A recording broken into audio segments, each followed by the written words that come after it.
Magandang araw mga kaibigan. Bigyan natin ng reaction, opinion itong post ni Kitty Duterte na parang hindi ako makapaniwala na ganito ang sinabi niya.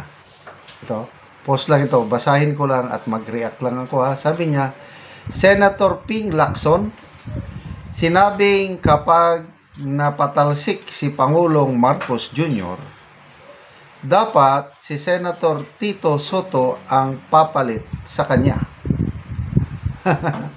Nangangamba si Senator Ping Lacson dahil sa mga rally baka umano mapatalsik ang Pangulong Marcos, kaya pinaghahandaan na niya si Senator Soto na posibleng kapalit. Really?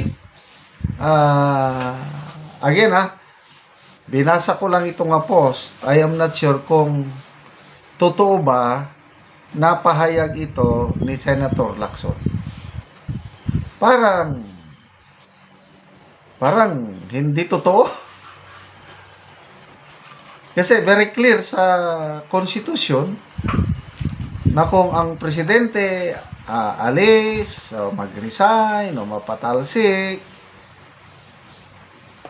ang vice president, kaya nag-elect tayo ng vice president para papalit sa presidente kung ano. Bakit ang Senate President ang ipapalit? Hindi ko magets. Tingnan natin ang people who reacted.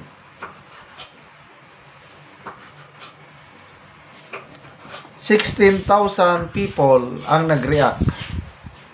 13,000 ang tumatawa, hindi naniniwala, at 1,400 ang galit. 798 lang ang nag-like.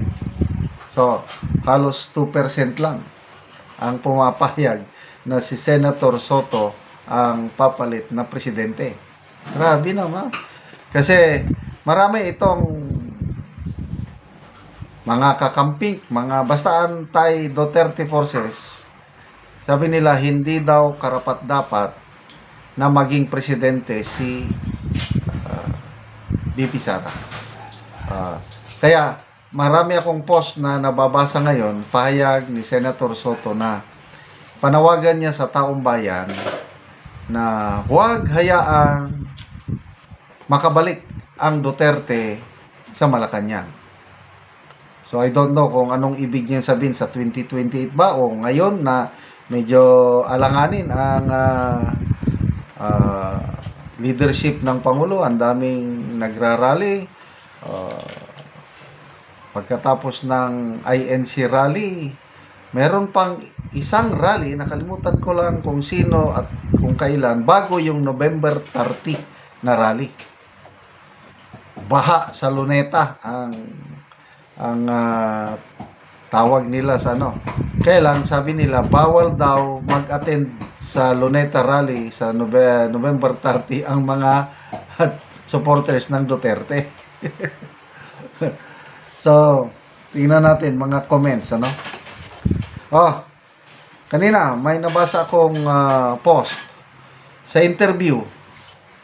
Sabi ni Professor Carlos, dating National Security Advisor ni PBBM, hindi daw katanggap-tanggap ang papalit sa Pangulo kung sakaling mapatalsik siya. Ibig sabihin, ayaw niya kay BP Sara. Kaya, ayos din ang panawagan ng Professor, tulungan na lang daw natin ang Pangulo. Natapusin niya ang kanyang 6-year term dahil binoto naman talaga natin siya for 6 years. Kasi hindi katanggap-tanggap ang papalit sa kanya in case na mapatalsik siya. Mga ganon. Isa pa, mga weird. Ito, report lang ito hindi pa ito confirm. Sa article or post ng Politico.com, meron daw plano, military back plan, di umano, na kung mapatalsik ang Pangulong Marcos, si Mr. Ramon Ang, yung boss ng San Miguel Corporation ang gagawing presidente. Bagay na pinasinungalingan naman ni Mr. Ramon Ang. May post akong nabasa na wala daw siyang pakialam sa politika. Ang gusto lang daw niya ay tumulong. Okay. So, ito. Wilson Taganili, nabuang na. Naloko na. Aileen Lito, los nyo, duha. Lourdes Fernandez, in your wildest imagination. Brent Wayne, may sayad si Ping. Tofel Paulino, Bendelo ba yan? So, puros mga Bendelo. So, nasaan ang ating konstitusyon? Gusto nilang palitan ang konstitusyon na kasi sino pa ba yung nagsabi na dapat daw mag-resign din si BP Sara. Isang abogado, si Attorney Jesus Palses, Marcos loyalist din ito. Dapat daw mag-resign dalawa, si PBBM at BP Sara. Ganon din si Auntie Claire Castro. Meron akong post na nabasa na kung mapatalsik daw si BP Sara, si Presidente, ayaw niya si BP Sara na mag-take over. Ang gusto naman niya, si Senator Risa Hontiveros, dahil may kredibilidad daw, may karanasan, at neutral. Neutral daw. Anong neutral? Karanasan. Anong karanasan niya? Naging mayor ba siya? Naging governor ba siya bago nagsenador? Kasi kung maging presidente ka, executive yan. You run the government. So dapat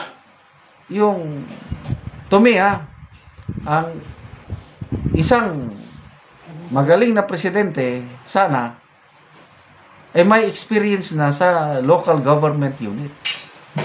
Tingnan nyo si Tatay Digong, naging mayor ng Matagal. Kaya he's the best president to me na dumaan sa Malacanang. Si Mayor Sara, 2 terms na naging mayor sa Davao. Tapos Risa Hontiveros. Si Tito Soto, anong experience niya? I think diretso siyang senador. Duman ba siya sa paging barangay kapitan para mayor o ano? Ay nako, buong bansa Bulaga. Salamat mga kaibigan sa inyong pagsubaybay sa ating channel. Nakakatulong kayo ng malaki sa tribong Talandig ng Bukidnon dahil ang income natin sa channel na ito, pantulong po sa tribo. Namimigay tayo ng libreng yero at pako para makapagpatayo sila ng mas maayos na tirahan. Panoorin nyo ang video na ito. Si Uncle ang natagaan og gero. Natagaan. Mahal kayo ang panalito ng ating trabaho. So muna na yung itsura sa balay ni Uncle sa tagaan ng Mugero nga na ay mga trapal-trapal. Ipang-ipit lang og kahoy. Muna ni kadagkuon sa buslot sa balay ni Uncle sa tagaan ng Mugero. Kinigi apira noon tog tunnel bag apan daot ng tunnel bag yapon. Wala kay ikatapakol. Wala na yun. Mga dako nagid kaayo og buslot sulata nagid kaayo ang balay ni Uncle. Pila na day Nicole ka tuig ang imong balay ngayon ani na ang itsura ang imong atop. Tulo na ka tuig. Tulo na ka tuig kapin. So kuha nagid kaayo ang yero nimo. So makatop na ka karon Col. Makatop na ko. Wala na yun. Putol-putol na gid ang yero.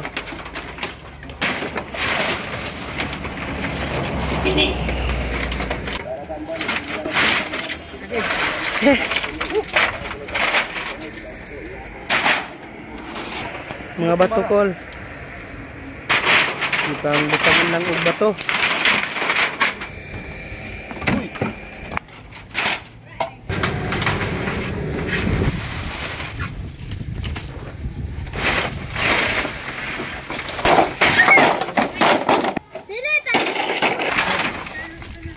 Gabok na gid kaayo ang yero.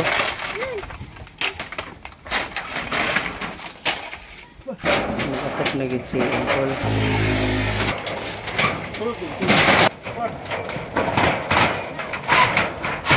Na. Karon naman na gid si Uncle sa pag-atop sa iyang balay nga gatuluan na. Sa Ginoo, og salamat pud sa nagtabang sa sin og sa nag-sponsor nga di na gituluan akong atop karon mulan. Pila na katuig lang kung agwantaan ning sin.